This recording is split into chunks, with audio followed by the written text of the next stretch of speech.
Bueno, pues hola otra vez, a quien no se haya marchado, y hola por primera vez a los que y a las que acabáis de llegar. Estamos en estas sesiones organizadas por Mundo Sonoro por su 25 aniversario, que hemos llamado aquí en Fundación Telefónica, que hemos llamado Fantasmas del Futuro, y en la que tratamos no de predecir el futuro, que es algo que nos dejaría en ridículo seguramente a todos en muy pocos meses, sino percibir posibles cosas en la música actual, sobre posibles futuros también, ¿no? Más que una adivinación, es una invocación. Quiere ser una invocación casi con ese juego poético de la sesión de espiritismo, ¿no? Vamos a cerrar con esta cuarta charla con dos invitados, los primeros músicos, digamos, que se dedican a ello, al menos que hemos tenido en todas estas jornadas, y por tanto a mí me hace una especial ilusión tenerlos aquí. Ahora los presentaré en detalle, pero bueno, tenemos a Silvia Jiménez Álvarez, cuyo nombre artístico suele ser Jazz, escrito con 3 S's, y Paco Contreras, niño de Elche, que también conocéis por su trabajo multidisciplinar y demás. Lo primero que quiero hacer es contar un poco, situaros a los dos. Muchas gracias por estar aquí, porque yo creo que es importante, aunque quede un poco protocolario, el currículum nos va a dar pie a luego explicar el sentido de esta charla, que hemos llamado Futuros Nómadas, y que va a intentar trabajar sobre la idea de límite, la idea de género también, en varios aspectos. Y bueno, también cómo a partir de la violencia performativa podemos quizá encontrar caminos de futuro. Digo que es importante la bio porque nos va a permitir eso, comprender que hay, en mi opinión, ya un trabajo casi inconsciente de ambos invitados en su propia trayectoria con esta cuestión del nomadismo. Silvia Jiménez es diseñadora de sonido, es productora, es DJ. Si hay algo que queráis corregir, cualquiera de los dos, por favor interrumpidme. Nació en El Berrón. No, nació en Gijón. Creciste en El Berrón, perdón, ya me he equivocado en la primera. En El Berrón es imposible, o es muy difícil, podías haber nacido, pero tiene 3.000 habitantes, entonces, nació en una zona, en un pequeño pueblo de Asturias, relativamente cerca de Pola de Siero, entre Pola de Siero y Oviedo. Y luego viviste también en Pola de Siero un tiempo. Viví un montón en Pola de Siero. Crecí en Pola de Siero, sí. Y creciste en Pola de Siero. En tu adolescencia empiezas a entrar en contacto con la música, luego hablamos más de eso, metal, punk, hardcore, estadounidense sobre todo. Sí. A los 16 empiezas a salir más por Oviedo, empiezas a recalar en un bar que se llama Caja Negra, sí, donde también empiezas a poner música y donde encuentras un panorama de cierta apertura cultural con respecto a lo que habías vivido en Pola y en otros lugares en tu infancia. Te marchas a Holanda, estás un tiempecillo en Holanda y luego de ahí saltas a Berlín, donde, en Holanda creo que ya empiezas a trabajar con grabaciones de campo y con... Sí, básicamente empecé a abrir un editor de audio por primera vez y empecé a centrar qué es lo que se hace con él. Luego hablamos también de esa transición entre el rock de guitarras o las estéticas hardcore y punk y metal hacia esto. Te empiezas a introducir en la música electrónica y en la música para cine también. Vas a Berlín y que te estableces hacia 2012 y más o menos por esa época calculo que empiezas el proyecto Jazz, ¿no? El proyecto más de personal de composición musical. En 2015 empiezas a trabajar como DJ y en el 16 te das a conocer ya con 3 12 pulgadas que van a salir en un sello italiano y en un sello estadounidense. Caja Negra, me imagino que en honor a este bar de Oviedo, Mother y Es Complicado, donde yo percibo y un poco la crítica dice que trabajas con más bien un sonido cercano a la electronic body music y a códigos, vamos a decir, industriales. Música bastante destinada al baile también, tirando a durilla. Y en 2017 publicas un disco que se llama Weightless, un disco que significa pues, sin peso, ¿no? En el sello sueco Ideal. Es un disco diferente, con una producción más delicada, más elaborada, más vanguardista, diría también, más complejo. Y ahí trabajas entre pasajes bailables, trabajos rítmicos con diferentes cosas, luego lo hablamos, y muestras un amplio rango de sonoridades e influencias. Y bueno, estás trabajando también bastante en directo. De hecho, vienes casi estuviste en Barcelona, en el Caixa Forum el otro día, trabajando en el DMT, ¿no? Con un directo que se llama Steam, ¿no? Que creo que también tiene imágenes, ¿puede ser? Bueno, la parte visual yo no tengo nada que ver con ella. Es Teresa, que es la chica que hace todo lo que son las luces, las proyecciones, y hace como unas esculturas con espejos que se pueden doblar, y bueno, sí. Muy bien. No me he equivocado mucho. No, todo en orden. Naciste en Gijón, eso sí. Bueno, Francisco Contreras, Paco Contreras, niño de Elche, lo presentaré igual, pues es un creador musical, escritor, te voy a llamar también polemista, creo que es uno de tus trabajos. Polemista, pero ese no me da dinero. Y performer, ¿ves? Ya estás polemizando. No, naciste en Elche, en familia procedente de Granada, un poco exiliada por motivos de trabajo, ¿no? Sí, Elche es una ciudad llena de fábricas de calzados, una ciudad industrial, ¿no? Perfecta para hacer música industrial. Sí. Ahí empiezas a cantar flamenco todavía, a una edad muy temprana. Participas en concursos. De hecho, leí por ahí que eres el español más joven con una peña a tu nombre. Sí, eso es una de mis paradojas. Siendo de niño. Yo, que soy un contrario actualmente de las peñas flamencas, que las quemaríamos todas, con algunos dentro, pues soy el personaje que ha tenido el supuesto honor de ser el cantador más joven con una peña flamenca a su nombre. Toda la directiva de Falange. Y esto es verdad, ¿eh? Sí, sí. Toda la directiva de esa peña flamenca eran falangistas. Pues bueno, te has escogido como santo varón, ¿no? de la peña. Algo se me habrá pegado. Ahora hablamos de eso también. Empiezas a interesarte bastante pronto por otros ámbitos artísticos. Es muy curioso que con como 18 te presentas a un concurso de estos de flamenco, pero haces una soleá cantando una letra de Nach, del rapero Nach. Sí, una letra que hablaba sobre una relación de dos hombres, amorosa. Y te empiezas a meter también en la performance, unido a activismo social, como luego vamos a hablar bastante de performance. Bueno, por ejemplo, trabajos en torno al pintor Francis Bacon, también tu trabajo con Miguel Hernández empieza entonces, que ha tenido varios episodios, con un espíritu que podríamos calificar como punk, quizá. Empiezas ahí a entrar en la performance, luego, repito, pero creo que tenéis eso en común. Bueno, la crítica te ha considerado un renovador del flamenco, tú sin embargo, ahora hablaremos también de eso, te escapas de esa calificación, te calificas como ex flamenco, has combinado muchas cosas en tu trayectoria también con jazz, con electrónica, actuando por ejemplo en el Sonar con Los Voluble, haciendo ese espectáculo, más que espectáculo, ese concierto con los Verdiales y la rave, ¿no? Mezclando la fiesta malagueña y la rave. Has publicado bastantes discos. Yo destacaría entre los que has publicado en solitario Voces del Extremo, Antología del Cante Flamenco Heterodoxo y Colombiana, que es el disco más reciente. Sí, es el último. Casi siempre trabajando con colaboración con otra gente, pero bueno, discos que están a tu nombre y que eres tú el máximo responsable. Sí. Y luego, bueno, más recientemente tienes un proyecto que se llama Esquirla, que es con otro grupo también conocido llamado Tundra. Sí.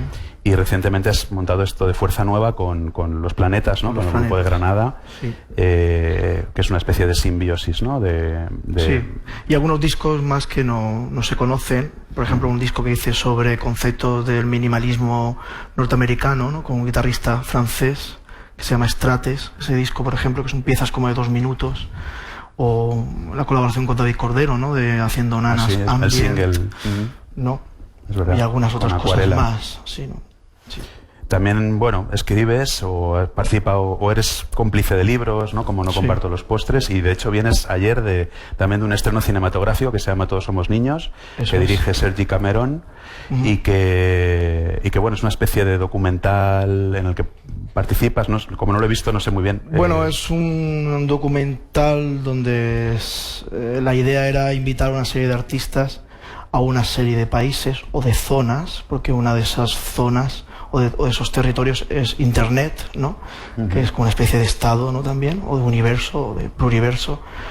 Y bueno, cuando me contactaron, pues yo de los países que me dijeron, pues yo elegí Bolivia también porque estaba un poco relacionado con el proceso que yo andaba sumergido del disco este de Colombiana, ¿no? Y ayer se estrenó en Igueira y mañana se vuelve a poner, ¿no? En el cine aquí en Madrid. Y sí, yo no es tanto el artista europeo que llega allí a hacer colaboraciones musicales que queden muy bien para una banda sonora o un disco, sino es más esa persona que activa unas relaciones sociales, políticas, artísticas, y que desde ahí, como una especie de medium, pues consigue que se generen situaciones fructíferas para un documental, entre comillas, musical, ¿no? Por entendernos así, ¿no? También porque Bolivia es un país muy, muy desconocido, tanto en lo político como en lo musical, sobre todo en lo musical, y es un país con una variedad brutal, ¿no? en su gama de expresiones artísticas y musicales. Sí.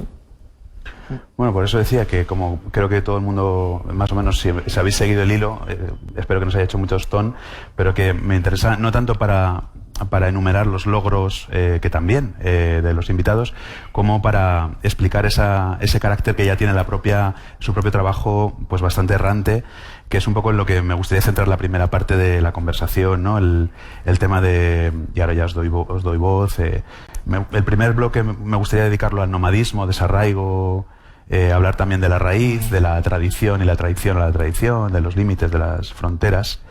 Y bueno, no sé, la primera pregunta quizá parte de una observación que yo hago de lo que tenéis en común, de lo que tiene en común vuestro trabajo, desde lo que yo puedo conocer, que obviamente no es completo, que es que cada uno habéis fundado una especie de territorio propio, ¿no? Me parece que, dicho un poco cursi o poéticamente, espero que sea más poético de cursi,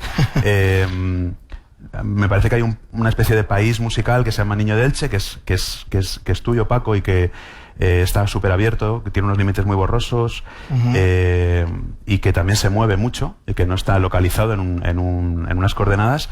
Y me atrevería a decir que lo mismo pasa contigo, Silvia, con tu proyecto Jazz. Hay una especie de situación cambiante, de voluntad de evolución, de falta de identificación con una clasificación genérica. Así que la primera pregunta que os querría hacer es ¿cómo suena esto de que la música de uno pueda ser un territorio, una especie de país? ¿Y cuál podría ser? Y si este territorio consideráis como yo que es fijo, o sea, más bien que no es fijo, o al revés, vosotros sí que veis una especie de coherencia de una ubicación musical para vuestro territorio. Si queréis, Silvia, empezamos por ti. O...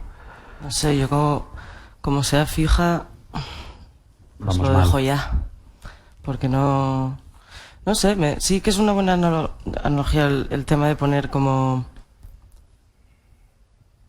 un lugar, que lo que haces como un lugar, pero es que también es como que lo que eres es un lugar también, no sé. Y como el tema de cambiar todo el rato, no sé, también es un poco como que el rollo de, como casi que cuando hablas del tema es como que vas errante con tu música, no, tampoco es eso, es como, simplemente es como, no sé, es como, en general, tampoco es tan, si realmente eres fiel a lo que quieres hacer y, no sé, te vas como deshaciendo del propósito económico, ¿sabes? No sé, como, va un poco paralelo a quién eres o a cómo vives tu vida o a quién, no sé, a cuánto tiempo pasas tú analizándote a ti mismo y, no sé, como reflejando tu evolución personal. Pero sí que hay en tu caso una negativa tengo aquí cosas que has dicho en entrevistas, ¿no? Las etiquetas siempre me provocan rechazo. No Sí, quieres porque incluso ¿qué etiquetas? clasificar o explicar tu propia música demasiado, ¿no? Porque no te parece a lo mejor el contexto. Tiendes a huir un poco Porque de la además explicación. que te voy a explicar, o sea, no tiene... Yo creo que la mitad de las veces viene de sitios que no sabes realmente lo que son, no tiene, o sea, te puedo explicar qué sentía cuando la hice, te puedo decir qué siento ahora cuando la escucho, o lo que creo que tú vas a sentir, o lo que creo que representa, o que ya oigo referencias por todas partes y la odio ya, ¿sabes? Pero realmente no hay una explicación no hay, no sé, y la etiqueta que son, no sé, yo por ejemplo para encontrar música o sí, pues si pones como DJ, pues es muy útil porque realmente si conoces este nombre y este nombre y este nombre, sobre todo ahora mismo que hay como unos microgéneros donde es todo súper específico y si te gusta... Es todo como microescuelas, si hay una tirada de esto y si sabes ese nombre de esa escuela en concreto, pues encuentras un montón de productores que van todos por el mismo género y entonces ya pues tienes toda esta retahíla de tracks que puedes poner de ese sonido concreto. Pero en general, a nivel de uno definirse a sí mismo, a mí, no estoy generalizando, pero a mí no me sirve de mucho, porque evidentemente oigo las referencias, tampoco me parece que... La música que yo hago, por ejemplo, tampoco me parece que las referencias estén súper escondidas.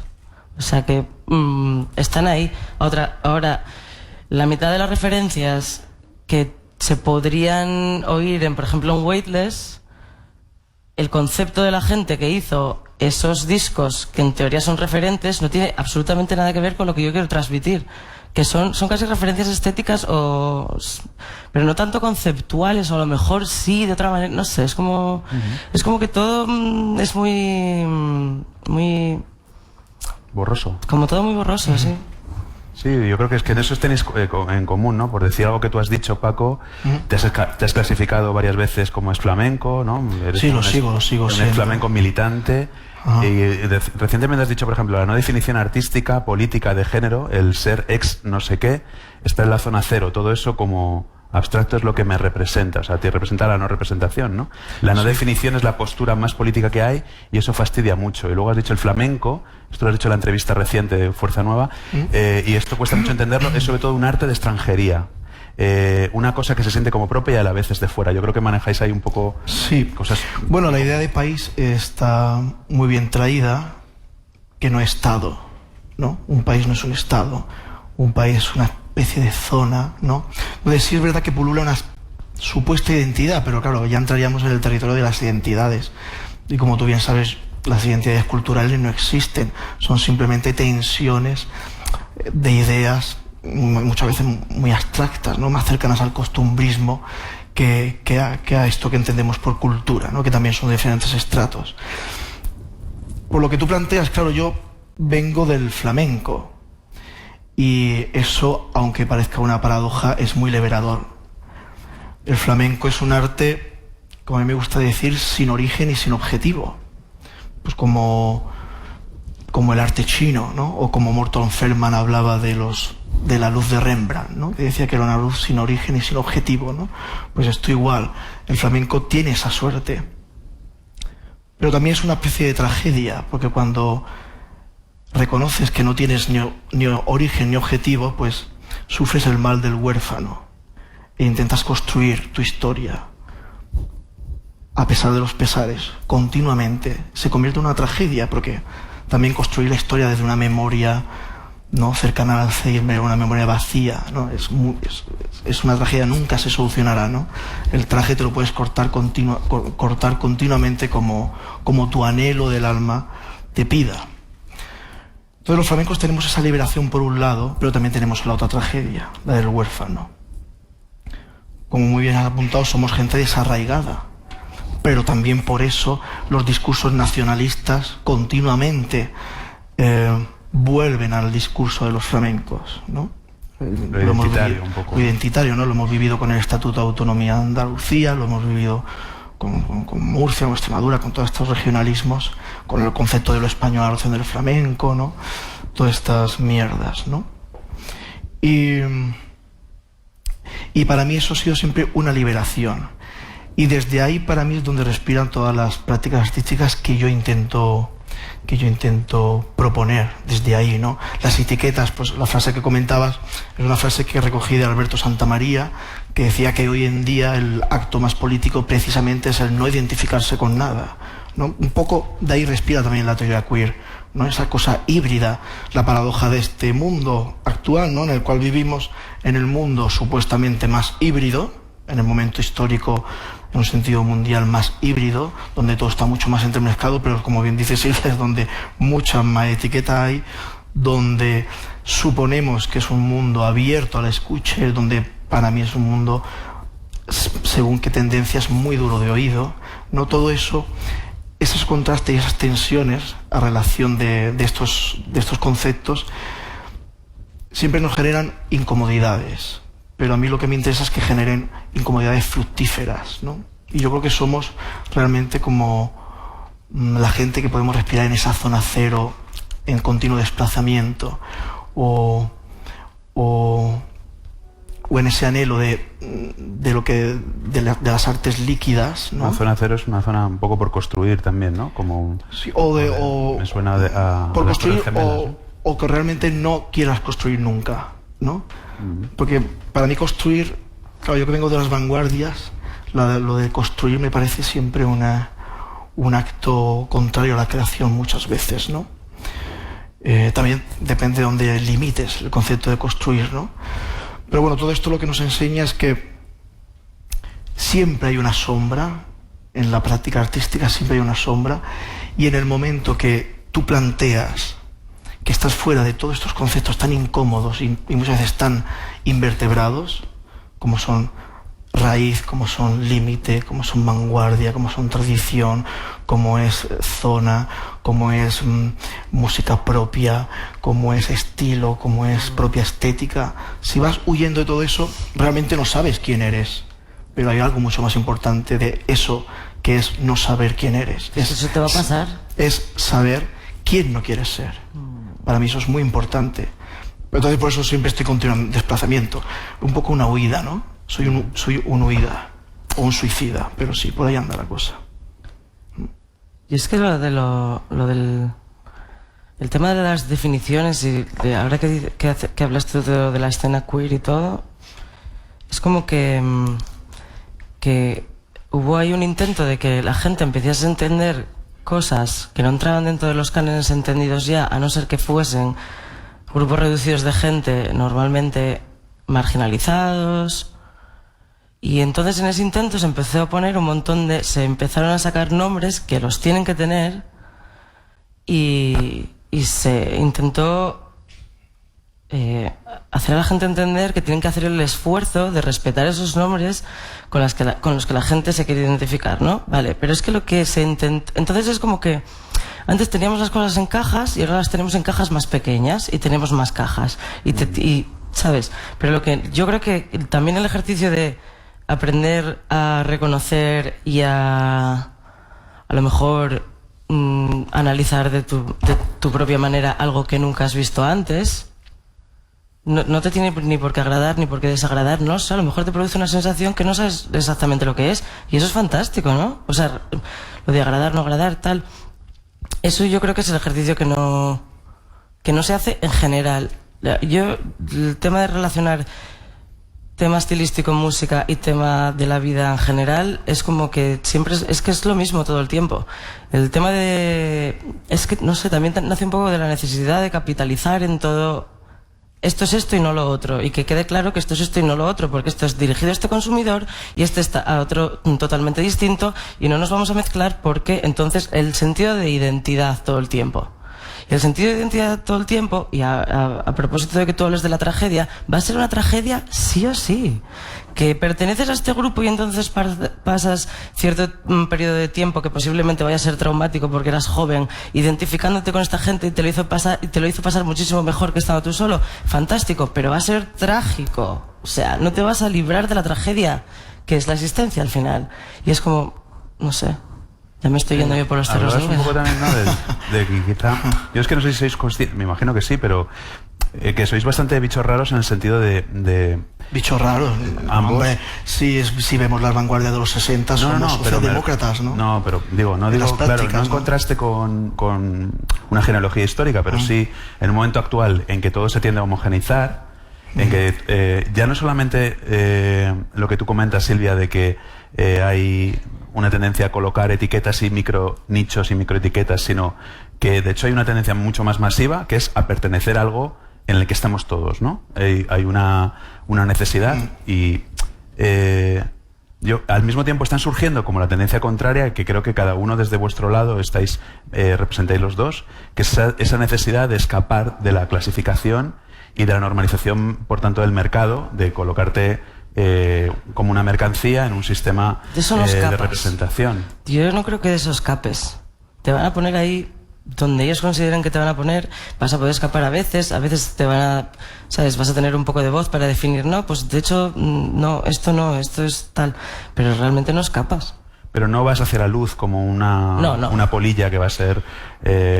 Normalmente que se va a morir no, ahí. pero bueno, hay que entender que eso son estrategias mercantiles, ¿no? O sea, hay que tomárselo con un poco de relax. O sea, que si a mí me contrata un festival de flamenco, pues yo voy pues en calidad de flamenco, pues vale.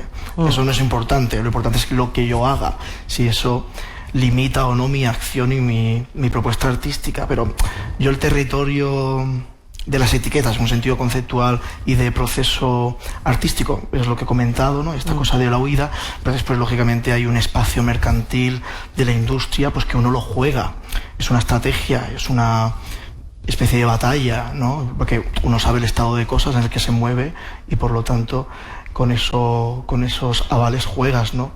Pero lo vería desde ese punto así un poco más frío, económico, ¿no?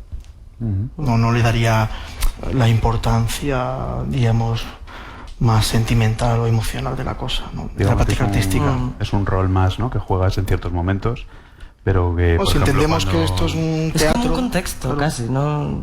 Si entendemos que es un teatro en cierta forma y sabemos separarnos realmente de tu práctica artística, ¿no? Y la puedes ver con diferentes planos, que eso es, para mí eso siempre ha sido un ejercicio muy sano, ¿no? Más allá de que yo le encuentre la profundidad al rito. Pero eso es otra cosa, eso es otro plano de discurso, ¿no? Pues si hablamos de las etiquetas en un sentido mercantil, pues la cosa está súper clara y bueno, yo por ejemplo que he jugado muchísimo el juego en, pues no sé, cuando saqué el disco Voces del Extremo, un disco con influencias crowd rock, rock, pop o algo así, New Wave, que podía encajar en los festivales de indie, pues me los recorrí todos y era el nicho que yo encontré, ¿no? En el momento que hice la antología del cante flamenco ortodoxo, pues ahí no encontré ningún nicho, pero bueno, algún nicho encontré, los mundos teatros y esta cosa, la performatividad del concierto, ¿no? O colombiana, yo que soy un ferviente contrario a la etiqueta de la World Music, pues la paradoja es que al final termino en los de festivales de World Music, ¿no? Pero tampoco me creo que estoy haciendo la revolución interior, no, simplemente estoy haciendo conciertos para obtener dinero. Y eso es unas cosas así, más allá de mi práctica, que lógicamente mi práctica en el concierto, el rito, el momento es otra cosa, pero la estrategia mercantil industrial a relación de las etiquetas es la que es, lógicamente, pues, o no actúas, lógicamente, ¿no? Pero bueno, eso ya ha sido otra cosa. no sé si igual esto es un poquito psicoanalítico, pero me parece que me gustaría preguntaros por dos cosas, dos conceptos, familia y escena, que bueno, no familia en un sentido tampoco textual, aunque es verdad que me parece que en ambos casos hay un desplazamiento, a lo mejor en tu caso, Silvia, un poco más espacial, no tengo ni idea porque no te conozco biográficamente, no te conozco solo musicalmente, y en tu caso, Paco, a lo mejor también un alejamiento has comentado en entrevistas pues lo que tu padre quería que tú fueras, ¿no? Una especie de Miquel Poveda, o un alejamiento ya más bien casi diríamos político, ideológico, moral casi, ¿no? ¿Qué pensáis de esto de la pertenencia a la familia musical? Va muy ligado con la pregunta anterior que os hacía de la necesidad que ahora mismo existe en el panorama musical de pertenencia a una familia, y esto va muy ligado a las escenas. Tú también has dicho nada de cofradías, acabas de decir hace poco, me abro y me cierro a todo. Y tú has comentado concretamente la dificultad que te ha costado, que te ha supuesto siempre, creo que en una entrevista con Resident Advisor, decías que te has encontrado más bien con grupos poco solidarios, es decir, más bien con grupos que se cerraban a la posibilidad de compartir contigo, y que no has encontrado, por tanto, esa especie de Arcadia que muchas veces tenemos idealizada de la escena musical como un lugar receptivo en el que podemos mejorar y en el que podemos intercambiar, sobre todo artísticamente, ¿no? Musicalmente, etcétera. No sé, ¿qué pensáis de todo esto? ¿Es posible una escena en un momento en el que todo se mercantiliza tanto, volviendo a lo que estábamos hablando justo ahora? ¿Es posible una escena musical en un sentido tradicional, tal y como, por ejemplo, la describe David Byrne, que sucede en el CBGB, en torno al CBGB, o toda la escena también que puede surgir en Inglaterra, en el punk, o en el indie, o yo qué sé, en el indie británico, ¿no? Lo que llamamos hoy indie? No sé qué pensáis de esto. En el flamenco se ha intentado escribir en los últimos años sobre una escena de flamenco contemporáneo, ¿no? O algo así, ¿no? Y yo siempre me he estado alejando de esas tendencias, ¿no? No sé, mi amigo Pedro G. Romero, el artista, es fiel creyente a que existe una escena, porque él cree que aún ese concepto de la escena va a ser muy fructífera para el flamenco, y en cierta forma siempre nos ponen como 7 u 8 nombres, gente que trabajamos con o alrededor del flamenco, ¿no? Como que estamos dentro de una escena, pero yo no me siento así. Creo que es una cuestión mucho más romántica de todas las escenas que tú has planteado antes. Hoy en día yo creo que con la irrupción de internet y el flujo, diríamos, de información artística que tenemos y cultural, es bastante difícil hablar de una escena, por lo menos en el caso del flamenco o las músicas experimentales actualmente, ¿no? Lo de familia, claro. No sé, imaginemos una familia donde todos son bastardos, ¿no? Pues un poco así, todos son bastardos, todos llevan unas memorias y unas historias diferentes, y siempre se intenta, en cierta forma, pertenecer a algún grupóctero, diríamos, ¿no? Pero eso es la paradoja junto al artista vanguardista individual, aunque las vanguardias también tuvieron una especie de escena, ¿no? Pero yo creo que, a relación, por ejemplo, del flamenco, el individualismo supera todo tipo de concepción colectivista, común, de escena, etcétera, etcétera. Silvia, que has llegado como a la meca de la música electrónica actual, ¿no? Esta especie de lugar que es Berlín, en el que supuestamente es un lugar de acogida para gente que tiene esa necesidad expresiva a través de... ¿Cómo lo ves tú esto? Yo creo que Berlín es fantástica en general. Y yo creo que irse es fantástico en general. Lo que no quiere decir escapar. Puedes volver, pero hay que irse. En general, eso es lo que yo creo. Pero también es de donde yo vengo, hay que irse. Es más bien así. Yo estoy de acuerdo con lo que dice él, de que el individualismo está por encima de todo tipo de pensamiento colectivo, porque, o sea, hay un intento de que no sea así. Hay un intento. Están como los diferentes estratos, ¿no? Tienes los promotores, que pueden ser festivales, o pueden ser clubs, o pueden ser salas, o pueden ser teatros, ¿sabes? Tienes el circuito de festivales, tienes los artistas, tienes los agentes, tienes a un montón de diferentes niveles. Entonces, los artistas, o sea, a nivel... Yo creo que los que generan la ficción de escena son los festivales, porque aglomeran una cantidad de gente gigantesca en un solo, ¿sabes? En un solo recinto, a ver si una cantidad de conciertos hay tremenda, y simplemente por la cantidad de gente que hay es algo físico, es como algo está pasando aquí, estoy contemplando algo relevante, ¿sabes? Hasta la que propia a lo mejor gráfica, ¿no? Que ves todos los nombres la ahí, grandiosidad, tal, vale. Un cartel, ¿no? Vale, vale, te lo compro. Pero de ahí a la realidad del asunto, que es que la gente, lo que también haciendo referencia a lo que dice el de las redes sociales, tal, no sé qué, en la mitad de los festivales la gente que va a ver los conciertos va a ver los conciertos, pero es una experiencia propia, evidentemente, porque todos estamos encarcelados en nuestra jaula de carne, pero al margen también es un poco, es un valor en sí mismo el haber ido a un sitio y el haber visto a tal y el poder, ¿sabes? Tiene un valor social. Esto a nivel de público en los festivales y tal. Entonces hay un poco, cada uno está su película un poco. Luego están los comentarios, o sea, están las críticas de lo que te haya gustado más, lo que te haya gustado menos, que es fantástico para hacer una sobremesa, pero la mitad de las veces también es una crítica que ataca directamente en el sentido estilístico, y tampoco la mitad de las veces estoy hablando de los festivales en los que yo toco, o ¿sabes? O de mi rango, del rango donde que yo normalmente acudo. Hay un punto ahí que es como que se ataca al estilo, el me gustó, no me gustó, ¿sabes? No hay una apertura de mente que dices tú, porque cuando tú hablas de esos movimientos que eran relevantes y que salieron donde se funda algo nuevo, yo no veo esas energías ahora para nada. Ahora veo una crítica extrema, veo que todo el mundo sabe muchísimo y a la vez nadie está abierto a tener una sensación extraña, pues no sé qué pienso de esto, pero te quedas y lo ves porque no sabes qué piensas de eso. Realmente no tienes una opinión y no sabes lo que estás sintiendo, o te quedas a ver algo que no te gusta, que te horroriza, o ¿sabes?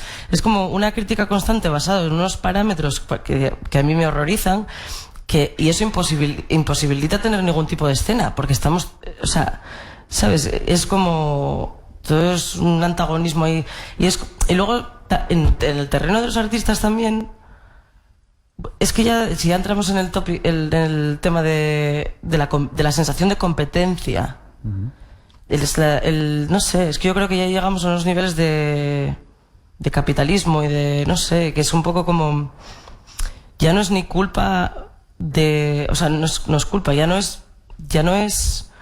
está como fuera del control del artista, simplemente es no sé, es la división por me van a quitar mi trozo del pastel, y realmente lo que hay que hacer es hacer más tartas, y entonces hay más piezas y no hay nada más. Yo no noto una unión que genere, o un entendimiento, o un momentum, o no sé, algo en el aire que vaya a generar algo como las referencias que tú diste. Entonces, no lo noto. Acotándolo un poco, o sea, tú dirías que la gente que va como tú, que te marchas, que está bien, como tú dices, está muy bien moverse, y de hecho estamos hablando un poco de esto, de nomadismo, de no incluso físicamente, ¿no? Y no solo a nivel estilístico.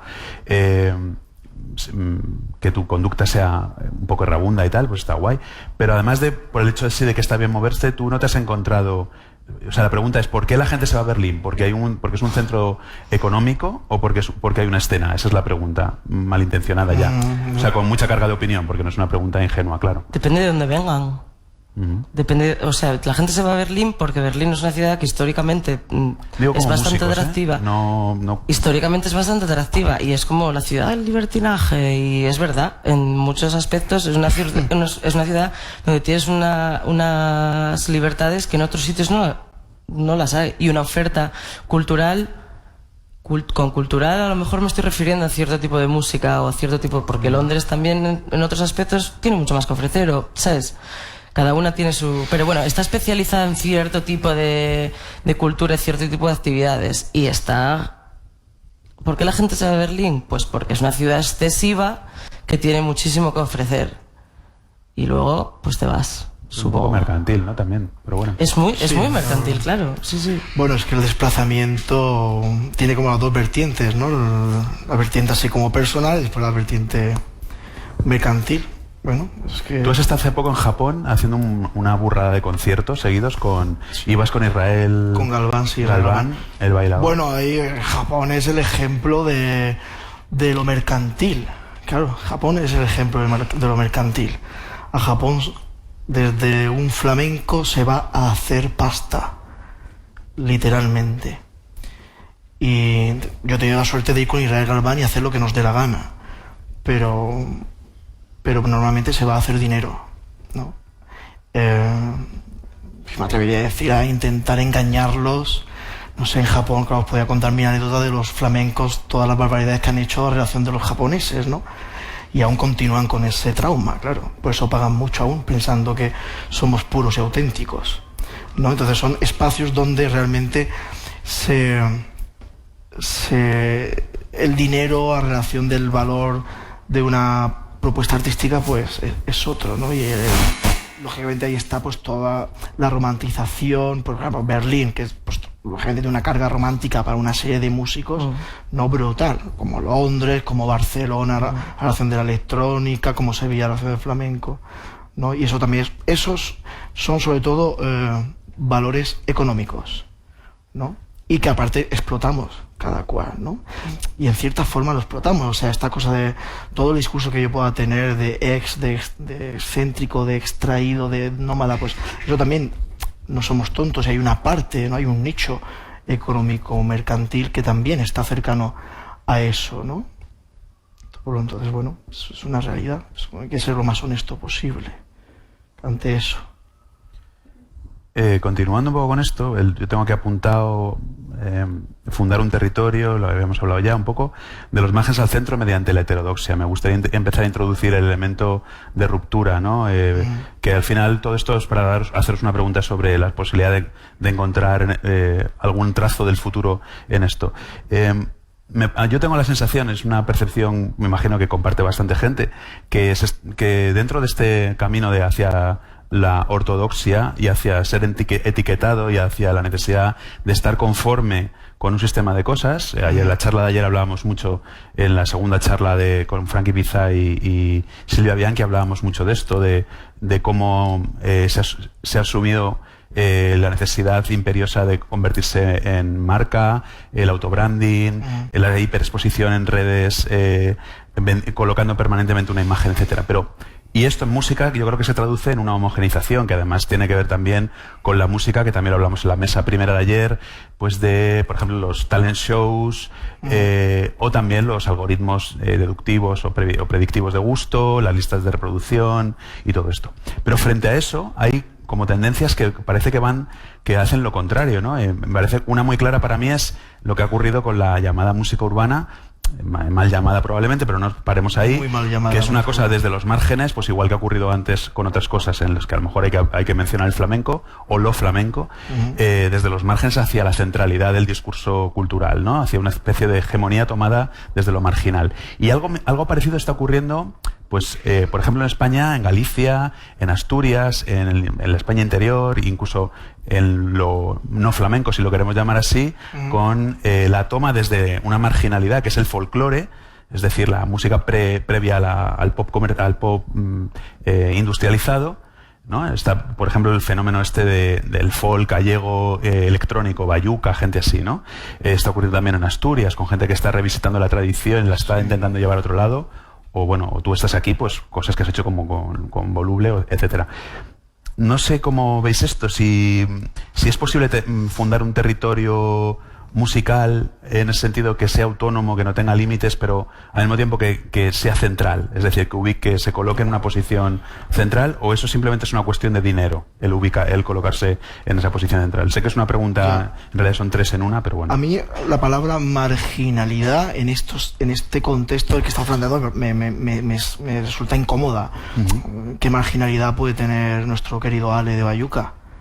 No, porque... ¿O qué marginalidad tiene el folclore en un sentido institucional?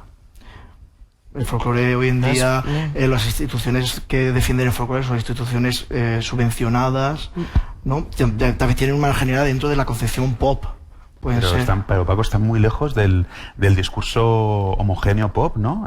Bueno, ¿tú te imaginas algo así si en el centro lo ponemos si el centro lo ponemos en lo pop, sí. Pero no sé por qué el pop tiene que ser el centro. Como diría un amigo mío, ¿a quién le interesa el pop? Igual he formulado mal la pregunta, o sea, me refiero dentro de lo pop, ¿no? Dentro de la música pop, está pop claro. Pop popular, entendemos, sí, ¿no? Pop en un sentido amplio, donde entra desde el hip hop a la música industrial, pasando por el flamenco incluso. Y claro, me resulta incómodo porque siempre va a haber una marginalidad en cierta forma, pero para mí todo eso ocupan pequeñas casillas dentro del panorama social. Compararlo creo que es un poco atrevido ponernos ahora a comparar según qué estéticas y según qué movimientos económicos y mercantiles a relación de esas expresiones artísticas, ¿no? Hoy en día, como tú me has dicho, pues el folk, diríamos, se encuentra en estas propuestas pop indie electrónicas, ¿no? Pues Bayuca, Rodrigo Cuevas, María Arnal, Lorena Álvarez, hermanos Cubero. ¿Tú te sitúas un poco ahí por momentos? ¿O no? Es que el flamenco no es folk, ¿sabes? Entonces yo no... Me sitúo en el sentido de que cómo se acercan al archivo popular. Pero por ejemplo con Colombiana, sí, donde hay cantos de ida y vuelta y tal, cantos de ida y vuelta, pero de alguna forma tampoco es exactamente... Ahí sí que estás trabajando con lo folk, de alguna forma. Bueno, yo creo que la música colombiana que hemos tratado nos podíamos utilizar el concepto del folk. No, por eso a mí me gusta más utilizar, porque fue aparte una cosa como muy concreta. Y todas las músicas tan bastardas se escapan de eso. A mí me gusta más utilizar la música popular, en un sentido de cómo se construye, cómo se genera, ¿no? Qué fluidos culturales, artísticos, políticos, económicos genera, pero el folk es una cosa muy concreta y que en España hoy en día reside o en estas propuestas que ya están muy separadas, o el folclore como una cosa institucional que pertenece a la ortodoxia más nefasta, ¿no? El folclore hoy en día, las instituciones de folcloristas son las instituciones más conservadoras que no se puede tirar a la cara, ¿no?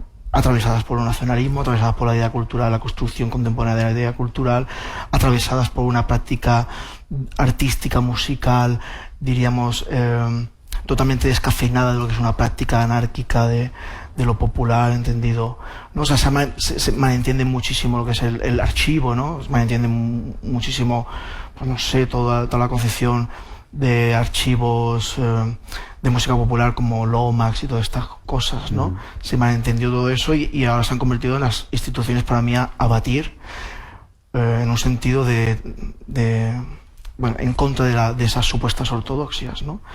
Y esta gente lo está haciendo muy bien, la verdad, los que has nombrado. Pero marginalidad es una palabra muy incómoda. Música popular, pensamos que es la música del pueblo, la más baja, ¿no? Y como bien dice Pedro G. Romero, no te olvides nunca que existe el populacho, ¿no? Entonces, claro, la marginalidad siempre hay que cogerla con pinzas.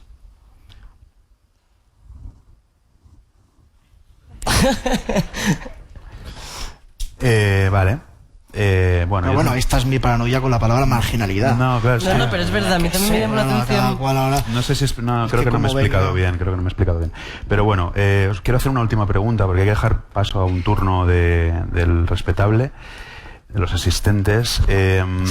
Y bueno, pues he dicho que en ambos casos observo, en el caso de Paco es muy obvio, un juego con la violencia performativa, con el uso de la propia performance, de la puesta en escena, del trabajo en tu caso, Paco, con el cuerpo, con el, podríamos decir, disfraz o la desnudez, con la pura violencia física, la materialidad de la violencia, el alegato también. Y en tu caso, por lo que he podido escuchar, porque no te he visto todavía ni pinchar ni actuar, pero por lo que he podido ver y lo que escucho sobre todo en tus discos firmados como jazz, pero también en alguna sesión que hay colgada por ahí, hay un gusto también por esa disrupción mediante contraste, el uso del ruido, como no darle al público en ningún momento lo que parece que está esperando, ¿no? Me imagino esa situación como bastante hardcore en ese sentido también, ¿no? No sé, ¿veis un camino de futuro en esa violencia performativa? ¿Creéis que en ese todo esto va conectado con lo del nomadismo y con lo de los límites, ¿no? A lo mejor solamente mediante una violencia performativa se puede obtener eso, o pensáis que es una tontería que se me ha ocurrido a mí. No, yo no sé, lo de la violencia performativa y la violencia en general, no sé si está el futuro ahí, pero el pasado, bastante parte del pasado está ahí, eso seguro. No sé, yo sí, yo sí que veo, o sea, pero ya es una cuestión casi es una visión romántica de lo que se considera violento o agresivo, que a lo mejor pues simplemente yo resueno con ese tipo de energía, con tipo de sonidos grandiosos y grandes y Dios, me siento tan pequeña, ¿sabes?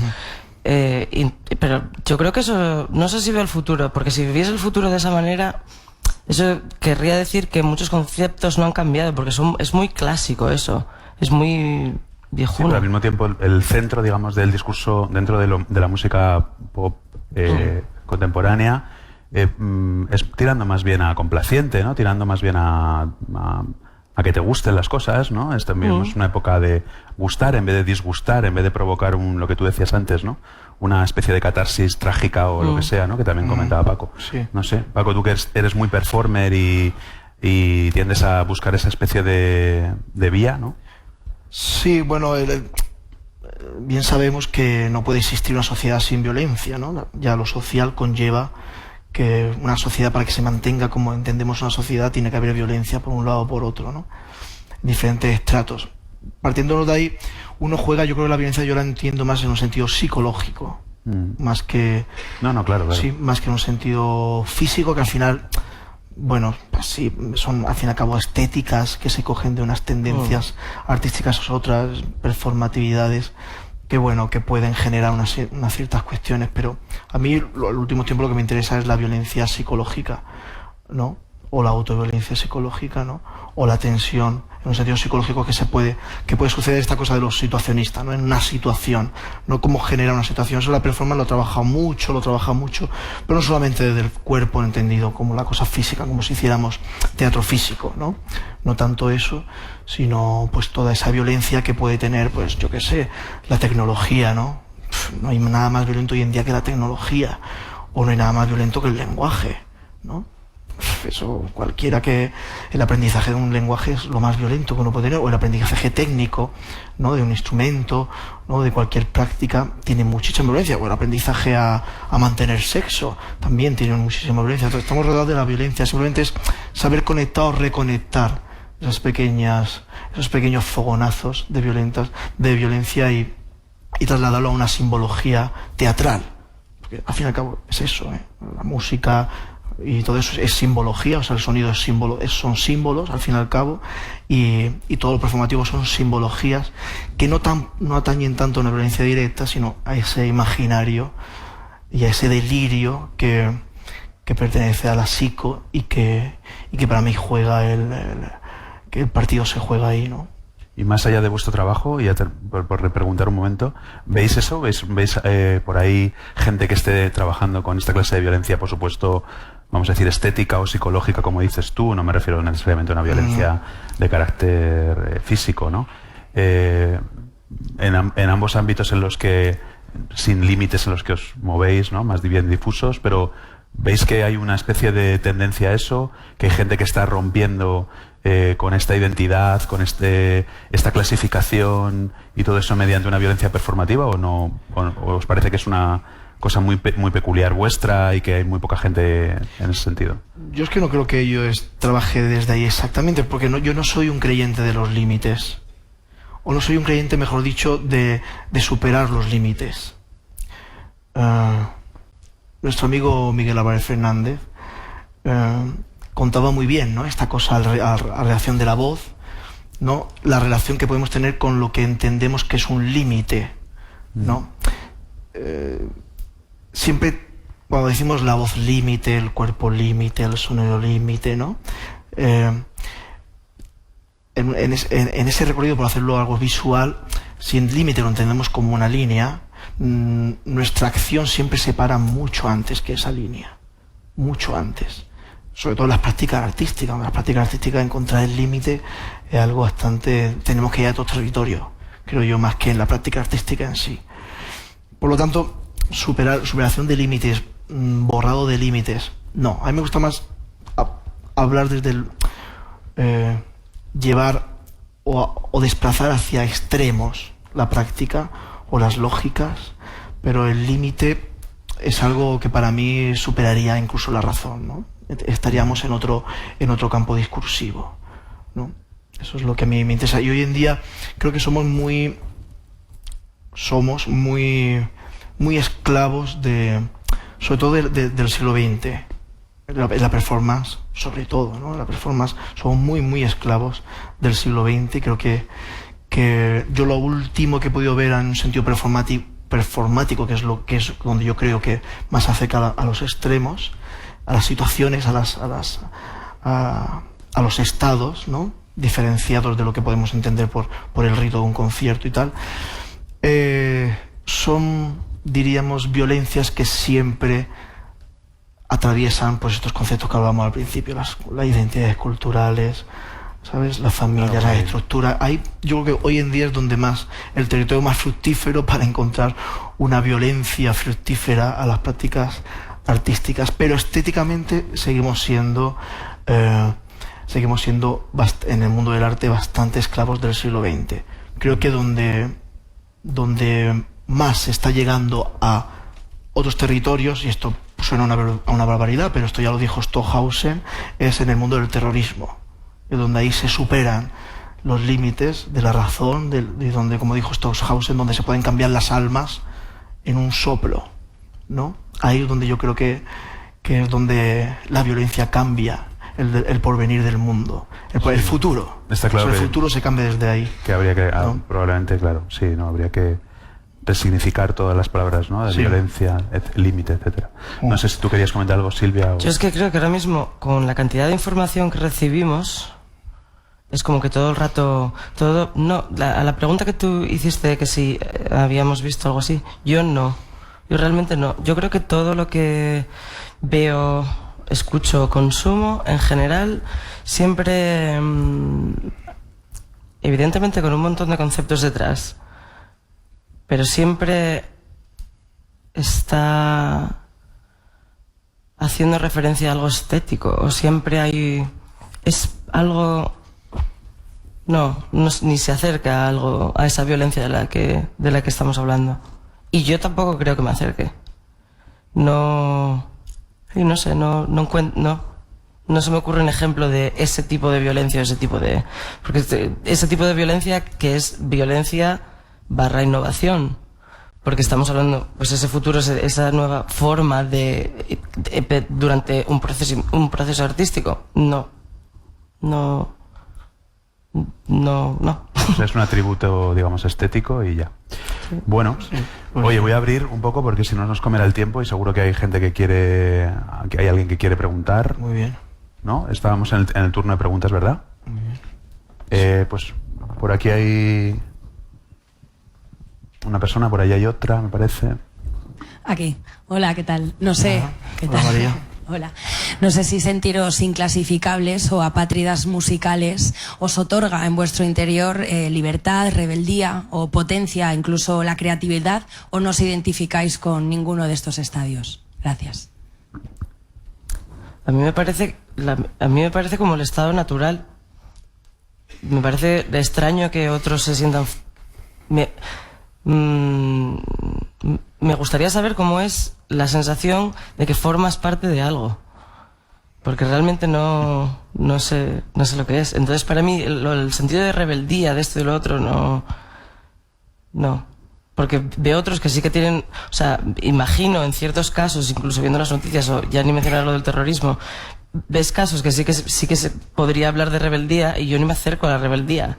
Yo simplemente estoy haciéndolo lo mejor que puedo en referencia a lo que yo considero que debería estar haciendo con mi vida. Entonces como no tengo ni idea de cómo es estar en el otro lado, donde crees que participas, que tienes tu asiento en algo, sabes, que es más grande que tú, pero que tú participas en ello, no sé cómo es eso. Entonces no se siente uno de ninguna manera, básicamente. Bueno, si entendemos que una etiqueta es si el camino hacia una etiqueta es un camino ortodoxo, como camino ortodoxo es una ficción, es irrealizable, es una utopía. Si entendemos que eso es así, pues hay dos caminos: o emprenderlo, creerte la ficción, la utopía, ¿no? Y querer pertenecer a algo que tú sabes que realmente no existe, que nos pasa a todos, ¿no? Pues lo podemos ver en un partido político, en una asociación de no sé qué, en un equipo de fútbol, ¿no? En esta cosa, diríamos, reformista de los espacios, ¿no? Pero eso continúa siendo una ficción. Entonces yo no me gusta la palabra natural, no me gusta, pero lo otro, lo más habitual, es lo que hablábamos antes, las prácticas heterodoxas, ¿no? Entonces, ahí para mí está el juego, está la paradoja de que para construir la ficción de la ortodoxia tienes que beber de la heterodoxia, y seguramente para crear una especie de heterodoxia tienes que beber de del anhelo del alma que supone la ortodoxia, ¿no? Pero para mí el juego de lo clasificable y no clasificable está en esa tensión, no más allá del anhelo de pertenecer a un grupo como mecanismo de defensa, pero es un mecanismo de defensa. Luego está el tema también de que a veces estás haciendo algo y es como, a lo mejor no de rebeldía, pero sí que un poco de libertad, de que estás haciendo cosas y no tienes ni idea de lo que estás haciendo y todo bien. O sea, que te acostumbres al no tener ni idea de lo que estás haciendo todo el tiempo. Y eso es fantástico.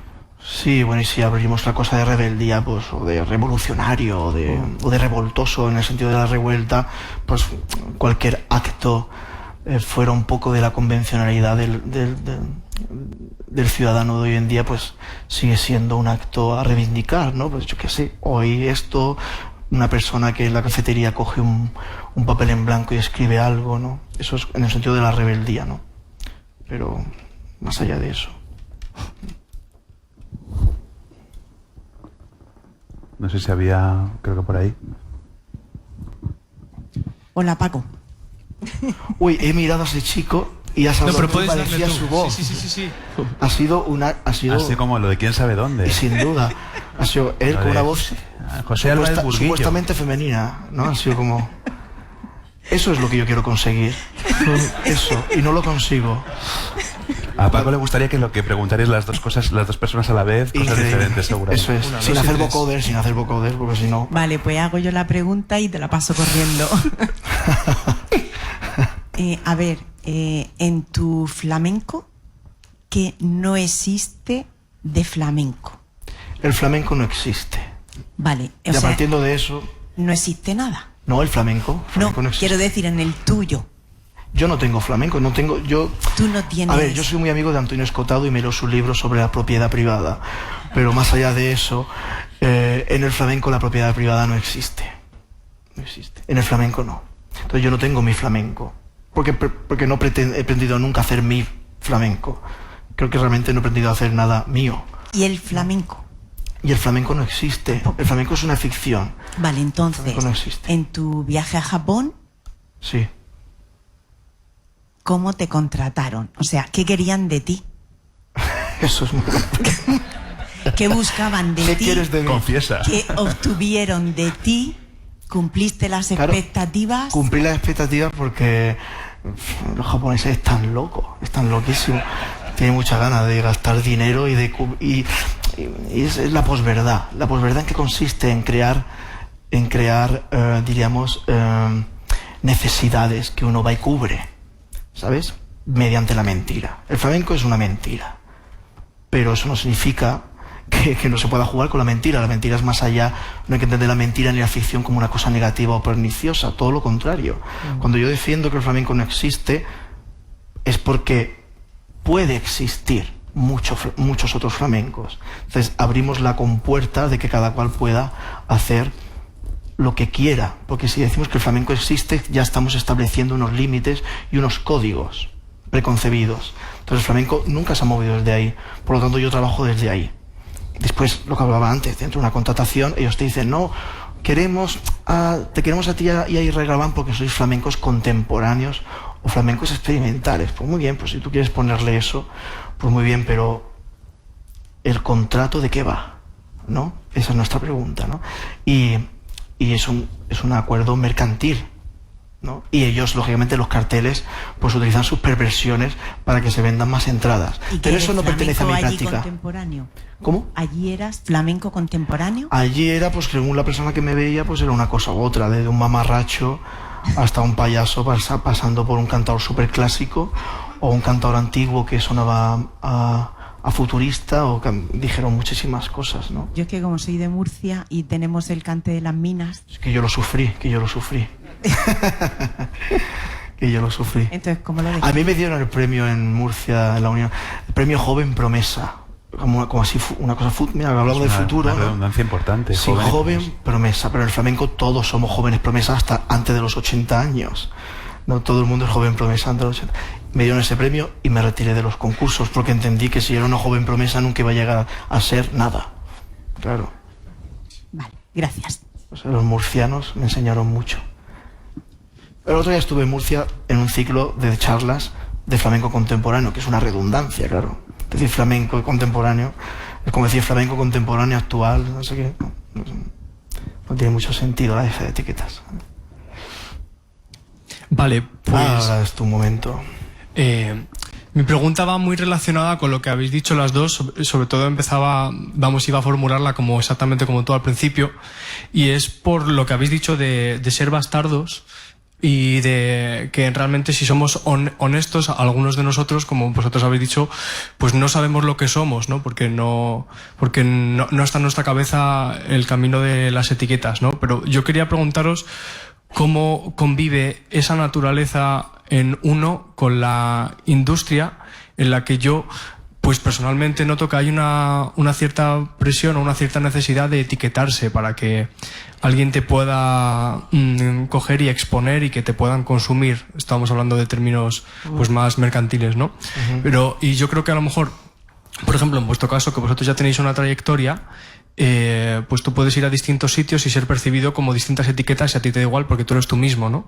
Pero en el caso de un artista que es más pequeño o que es emergente, ¿cómo se puede sobrevivir o se puede salir si realmente tú honestamente dices yo no sé lo que soy? Y entonces ni siquiera la persona que te quiera potenciar puede saber cómo venderte, ¿no? O sea, como por ejemplo Queen al principio no sabían cómo venderlo, ¿no? Porque la gente que le gusta la música clásica no le gustaba Led Zeppelin, ¿no? Imagínate que fueran a hacer un anuncio de Facebook y definir el público, ¿no? Pues no tendría sentido. Entonces, pues quería preguntaros cómo es esas dos realidades, cómo conviven en vuestro día a día como artistas, trabajando. Yo es que a mí no me queda otra. Quiero decir, o sea, yo hago esto y mañana hago lo otro, pero voy a hacer siempre esto. O sea, ¿sabes? Es como que no hay... Yo no sé yo muy bien. No creo yo que te pueda responder esa pregunta, porque a mí esa fórmula se me da muy mal. Posiblemente, ¿qué dices tú? Vosotros ya tenéis una trayectoria. Yo no tengo una trayectoria de la hostia, yo tengo mi trayectoria. Pero quiero decir que para llegar a este punto es como... Tú vas... O sea, a mí lo único para mí es la obsesión. Y yo estoy obsesionada y hago esto y lo sigo haciendo y mañana quiero hacer esto y quiero hacer esto y no lo debería dejar porque está haciendo esto otro y la gente no lo va a entender, pero lo voy a hacer igual, ¿sabes? Y entonces vas y lo haces otra vez y lo vuelves a hacer y todo el rato así. Entonces, a lo mejor es un suicidio comercial. Es posible que sea un suicidio comercial. A lo mejor no. No tengo ni idea, porque las reglas del mercado es como...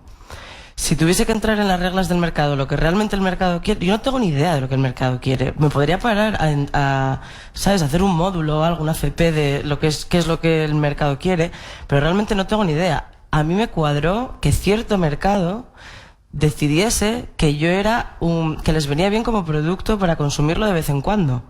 No todo el rato, que no soy Rosalía, ¿sabes? Pero, o sea... Yo es que soy muy de RQR todo el rato. Tú, o sea, yo lo veo como muy... Es que además, si tuviese más capacidades yo para adaptarme a otras cosas o realmente fuese música y tuviese unos conocimientos de instrumentos Sí, si tuviese más flexibilidad en cuanto a mi trabajo, me podría adaptar y reinventarme haciendo esto y adaptarme más, pero no puedo porque realmente tengo mis limitaciones y mis obsesiones a la vez. Entonces es como... RQR con la misma y si funciona, funciona y si no, no. No sé si tú tienes un consejo mejor. Uy, yo consejos ninguno. Eso de consejos. Bueno. Suena a consejos administrativos. Pero, a ver, joder, se abren muchas puertas o compuertas. Bueno, yo soy bastante contrario a hablar de esto del mercado. Eso es esta abstracción, ¿no? Esta abstracción, ¿no? Eso es un legado que me dejaron mis estudios, nunca mejor dicho, mis prácticas anarquistas, ¿no? Esto de hablar del mercado, no hablemos algo cuando quién es el mercado y eso se puede hablar de cómo se establece el mercado, ¿no? Yo desde que trabajo en una discográfica pues he aprendido muchísimo desde dónde se piensa, ¿no? De dónde se piensa, cómo se piensa y que después lo que pensamos que muchas veces el mercado no da ningún resultado. Entonces, bueno, tenemos una idealización de lo que supone el mercado cuando lo invocamos en abstracto, que realmente no sabemos de qué estamos hablando, ¿no?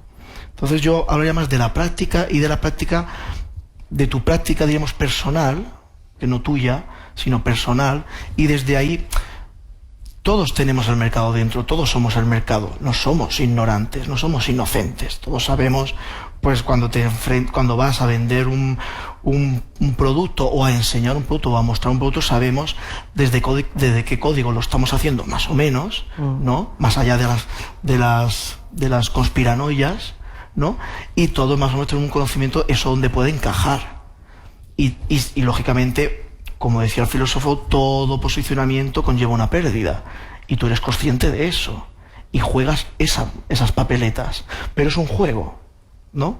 Más allá, eso conectado con tu práctica y con lo que tú quieras mostrar y qué conexiones tiene contigo en un sentido personal. Y eso es un juego. Y lo vas jugando y lo vas pervertiendo, en cierta forma.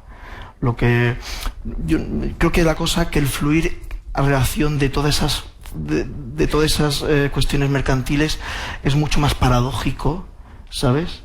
Y mucho más contradictorio de lo que pensamos. No existe una fórmula, ni existen diferentes caminos.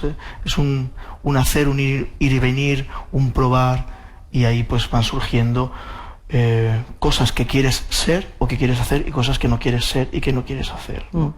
Pero claro, lógicamente hay unas cosas estipuladas, no sé, pues desde hoy no puedes hacer un disco que no cumpla el formato del CD ni el vinilo porque no cabe en la estantería de FNAC, por ejemplo, y después tienes tus debates. Yo, por ejemplo, con la discográfica tengo mis debates de mi disco, donde colocarlo, si en flamenco, en rock, world music o en electrónica. Pero yo a eso no le doy una gran importancia. No me creo que yo esté haciendo ahí el gran acto revolucionario ni honesto por mi parte, ¿no? Lo veo como un juego dentro de la industria de lo mercantil, que es que lo veo como un juego, de verdad. Sí. Creo que es la forma más sana de tomárselo, sí. Gracias.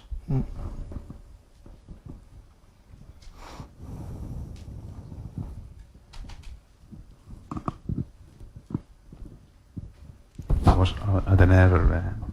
Gracias, ¿no? Al hilo de esta misma pregunta también, habéis hablado un poco del artista como país, ¿no? Como Abel ha planteado. Como de un país también. Sí, como territorio, es como una fusilada realmente. Y también sirve como de irse, ¿no? De irse con ese país como errantemente a otros territorios.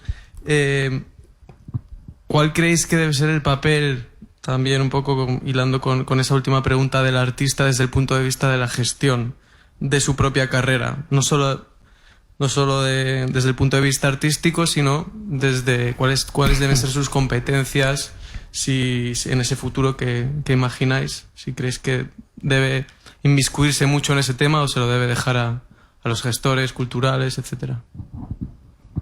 Depende de tu salud mental, supongo. Si tu pregunta va un poco enfocada en un sentido moral, yo soy partidario de, bueno, que cada cual haga lo que sea, en un sentido de responsabilidad social, ¿no? Por ahí no entraría. Un sentido más práctico de gestión. Dices que trabajas en una discográfica, ¿no? Sí, o lateral, sí. Bueno, todos trabajamos en una discográfica, ¿eh? ¿Autogestión te estás refiriendo? Sí, ¿Modos de autogestión? Exactamente. Si hay más futuro para un camino independiente. Claro, a mí me interesa, si entramos en ese territorio, el cambio de lógicas, ¿no? Porque hoy en día la autogestión no existe. Y te lo resumo rápidamente. Porque para mí la autogestión sería no solamente autogestionar tus miserias, tus tragedias y tus economías, sino también cambiar las lógicas del mercado. Entraría ahí. Y hoy en día todo lo que se llama independiente, autogestión y tal, reproduce las lógicas del mainstream, diríamos, ¿no? de las grandes discográficas y los sellos pequeños, y la autogestión es reproducir en mayor o menor escala, pero se sigue reproduciendo, porque al fin y al cabo todos anhelamos eso que el grande tiene. Todos los anhelamos. Eso es una realidad. Y yo lo he vivido, que vengo de la autogestión, y no hay tanta diferencia de una cosa a otra, o ninguna, en un sentido filosófico y de lógica de acción. Sí. Claro, quizá el límite está, pero yo creo que tu pregunta va más bien porque si quieres conservar la fluidez y la independencia, el nomadismo, la no clasificación. Yo que a lo trabajo mejor es más fácil a veces, no, a lo mejor para ti no lo ha sido, pero para otra gente a lo mejor pero yo no. digo supuestamente, es muy paradójico ese territorio. Yo lo digo hardcore, desde, por ejemplo, es desde mi pura- experiencia.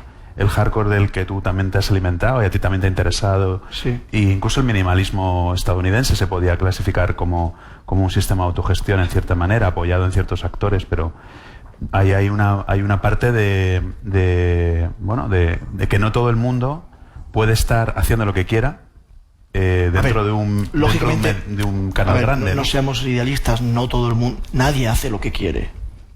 Es que lo entendí un poco Nadie lo que hace, lo que quiere. como mientras tanto, te tienes que, o sea, quiero decir, mantener tu independencia, pero a la vez sobrevivir económicamente. Sí. Y entonces cuando tú pones ejemplos como el hardcore y todo el rollo, ya, sobrevivir económicamente haciendo esto.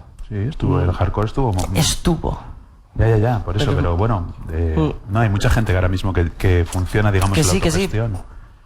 Yo es Por que eso- Dentro del campo en el que estás tú, Sí. hay muchísima gente. Pero claro, autogestión, entendemos por autogestión porque ya entonces estamos derivando. ¿Qué entendemos por No, autogestión? sí, yo te doy la razón en que es o sea, la autogestión, que hoy desligarse de, por ejemplo, hablábamos ayer, ¿no? Desligarse de la imagen pública en redes sociales, que no hay nada que esté menos autogestionado que las redes sociales, Claro. ya es incumplir esa autogestión. Eso es. Pero sí que hay pasos industriales, que imagino que es por lo que tú estás preguntando, que a lo mejor sí que te puedes saltar y que no todo el mundo es independiente fuera de ese cauce de independencia en la gestión. Sí, No sé si me explico. yo no soy creyente de que esos cauces te los puedas saltar para que la cosa sea productiva en un sentido económico. No soy creyente de ello, porque creo que la cosa está bastante confeccionada para que eso no suceda. Y conozco gente, compañeros, que lo intentan desde su idealismo y no se pueden dedicar a ello.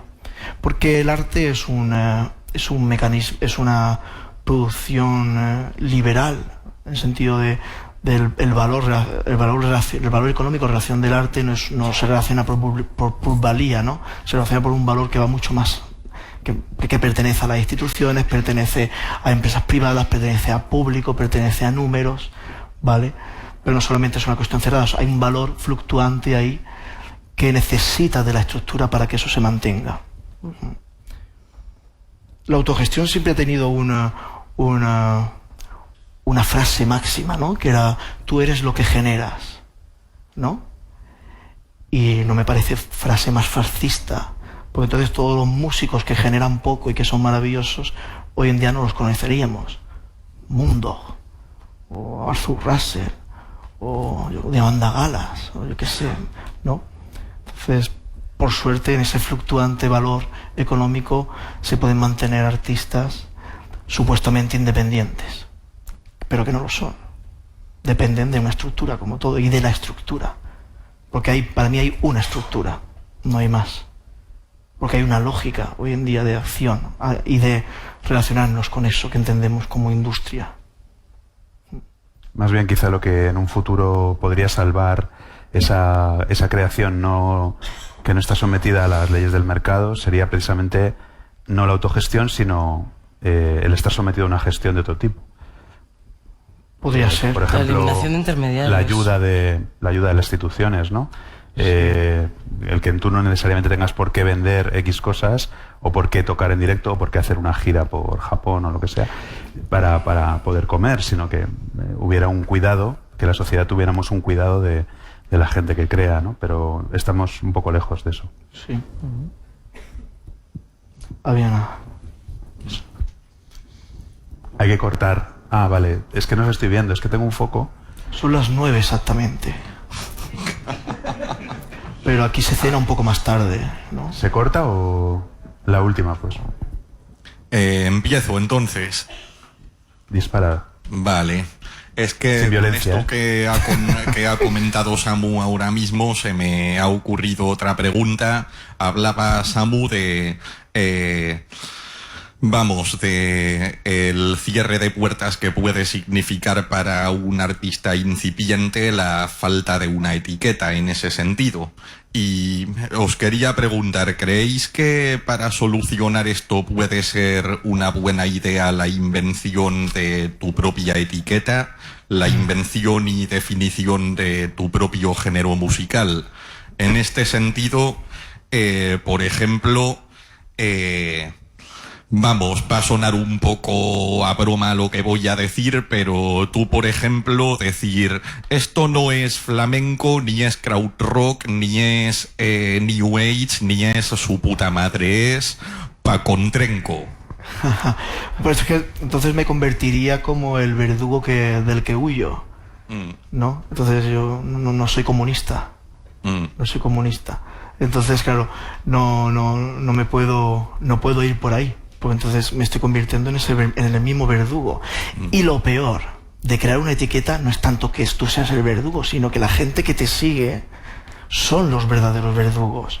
No, eso en el flamenco lo hemos vivido, ¿no? La gente más conservadora y más rancia que tenemos son los seguidores de Enrique Morente, los seguidores de Camarón, los seguidores de Manolo Caracol, los seguidores de Pepe Marchena. Esos son los más nazis a relación del arte. Por lo tanto, lo peor que te puede pasar es crear una etiqueta y encima que tengas adeptos, ¿sabes? Entonces, será lo peor. No. Entonces, como ya sabemos que eso es lo peor que uno puede hacer en pro de lo social, no, lo mejor es el interrogante, que cada cual le ponga el nombre que quiera, que al final no se quedará, no se estipulará, y creo que es la mejor posición, o no posición, mejor dicho. Bueno, pues cortamos ya, que además tenía el móvil apagado y me están mandando mensajes de que, tío, corta ya y tal. Que muchas gracias por haberos quedado hasta el final, muchas gracias por supuesto a Silvia y a Paco. Gracias. Gracias.